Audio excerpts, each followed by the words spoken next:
যুক্তরাষ্ট্র ও ইসরায়েলের ইরান হামলার প্রায় ৬ মাস। এ যুদ্ধের ভয়াবহ আঁচ লেগেছে বিশ্বের নানা প্রান্তে। জ্বালানি তেলের বাজারে লেগেছে আগুন, হু হু করে বাড়ছে পেট্রোল ও ডিজেলের দাম। যাতায়াত খরচ থেকে শুরু করে নিত্য প্রয়োজনীয় সবকিছুর দাম এখন আকাশ ছোঁয়া। তেলের দাম বৃদ্ধির সরাসরি প্রভাব পড়েছে খাদ্যপণ্য ও কৃষি খাতে। চরম খাদ্য সংকটের মুখে নিম্ন আয়ের দেশগুলো। ইরানে যুক্তরাষ্ট্র ও ইসরায়েলের হামলার ৬ মাস পেরিয়েছে। গেল ২৮ ফেব্রুয়ারি শুরু হওয়া এই যুদ্ধ পাল্টে দিয়েছে বৈশ্বিক অর্থনীতির হিসেব নিকেশ। সবচেয়ে বড় ধাক্কা লেগেছে জ্বালানি তেলের বাজারে। নগদ নিয়ে এলো হার না মানা হার অফার। সর্বনিম্ন ১০,০০০ টাকা রেমিটেন্স নগদে পাঠালে থাকছে স্বর্ণের হার জেতার সুযোগ। বিশ্বজুড়ে হু হু করে বাড়ছে পেট্রোলের দাম। গ্লোবাল পেট্রোল প্রাইসেস বা জিপিপি ১৭০টি দেশের জ্বালানি তেলের দাম পর্যবেক্ষণ করে। সংস্থাটির তথ্য মতে অন্তত ১৪৫টি দেশে বেড়েছে পেট্রোলের দাম। এর প্রভাব থেকে মুক্ত নয় বাংলাদেশও। জিপিপির বিশ্লেষণ বলছে দেশে পেট্রোলের দাম লিটার প্রতি ২১% বেড়েছে। যুদ্ধের আগে $0.98 তেল এখন কিনতে হচ্ছে $1.19। এতে কমেছে সাধারণ মানুষের যাতায়াতের পরিধি।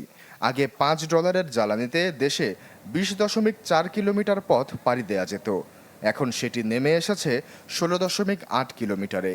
অর্থাৎ একই খরচে যাতায়াতের পরিধি ১৭% কমেছে। গ্লোবাল পেট্রোল প্রাইসেসের তথ্য অনুযায়ী তেলের দাম বৃদ্ধির সবচেয়ে খারাপ চিত্র দেখছে মিয়ানমার। সেখানে দাম বেড়েছে ৫৬%। এরপরই আছে ভুটান, কিউবা, সংযুক্ত আরব আমিরাত ও নাইজেরিয়া। খোদ যুক্তরাষ্ট্রেও তেলের দাম বেড়েছে ৩৯%। সেখানে যাতায়াতের পরিধি কমেছে ২৫%। তবে ভর্তুকি থাকা ২৫ তেল উৎপাদনকারী দেশে দাম অপরিবর্তিত।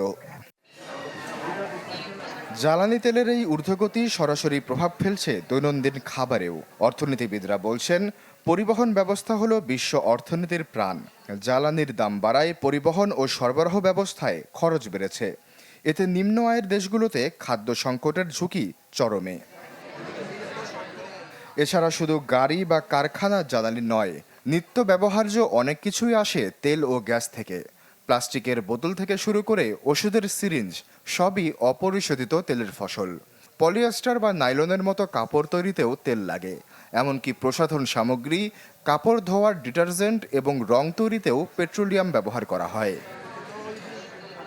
কৃষিকাজে ব্যবহৃত সারের অন্যতম উপাদান প্রাকৃতিক গ্যাস। জ্বালানির দাম বাড়ার অর্থ হলো সারের দাম বাড়া, আর সারের দাম বাড়লে খাদ্যের উৎপাদন খরচ বেড়ে যায়। ফলে যুদ্ধের বলি হয়ে আজ বাংলাদেশ সহ সারা বিশ্বের সাধারণ ভোক্তাদের এই বাড়তি খরচের বোঝা টানতে হচ্ছে। আশ্বাস চৌধুরী, চ্যানেল 24।